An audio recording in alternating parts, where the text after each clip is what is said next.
অতিরিক্ত বিনয়ী দেখাতে গিয়ে নিজের যোগ্যতাকে ছোট করবেন না, নিজেকে ছোট করবেন না। আমাদের অনেকের মধ্যে একটা টেন্ডেন্সি ভীষণভাবে কাজ করে।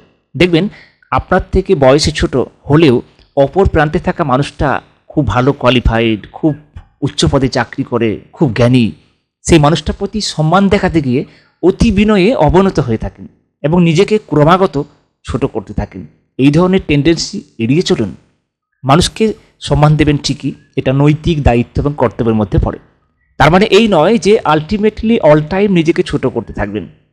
আপনি বড়, আপনি বিশাল, আপনি অর্থবান, আপনার কাছে আমি অতি নগণ্য, অতি ক্ষুদ্র, আমি কিছুই জানি না, এই ধরনের টেন্ডেন্সি থেকে দূরে থাকুন। কারণ আপনার যে যোগ্যতা রয়েছে সেটাকে অবশ্যই সম্মান করতে শিখুন, নিজেকে ভালোবাসুন। আপনার নিজের মধ্যে যে যোগ্যতা রয়েছে সেটা হয়তো অন্যের মধ্যে নেই। তাই বলি, সম্মান প্রদর্শন শিক্ষা, কর্ম এবং অর্থের নিরিখে নয়, সিনিয়রিটি বা বয়সের নিরিখে হোক।